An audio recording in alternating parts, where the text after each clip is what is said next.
Yanukan, ganyan ka unfair ngayon eh. Pansinin nyo, katulad nung sino ba yun, yung kasama ni nung inaresto din, vlogger din yun, na sumusuporta sa mga Duterte. Ngayon, pinag-ano naman nila si Sir Jack, kesyo may pinost daw si Sir Jack na peking reseta. Peking reseta ni Marcos. Ang caption naman ni Sir Jack, palagay ko. So, ibig sabihin, nagtatanong. No, tapos siya pa yung napag-initan. Hindi ka talaga, malaking sampal kasi. Yan sila, Sir Jack, si Banat Bay, yan, si Lubos Dada, Coach Oli. Malaking sampal talaga yan sa mga kawatan.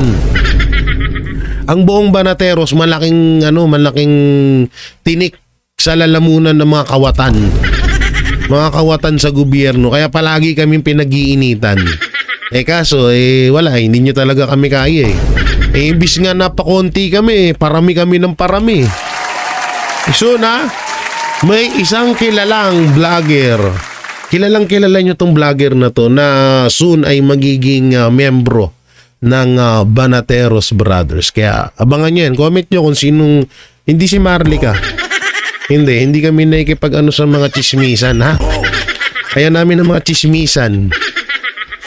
Kung may chismisan man dito, siguro sa buong Banatero sa akin lang. Pero hindi si Marlica. At hindi din babae ang bagong membro ng Banateros Brothers. Kaya abangan nyo na lang yan, ha? At alam ko kakilala nyo to. I-comment nyo na lang dyan sa baba kung sino yung tinutukoy ko na bagong magiging membro ng Banateros Brothers.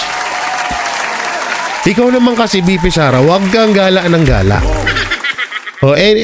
Paano kapag matsugi na si diba? Paano pag natsugi na yung isa?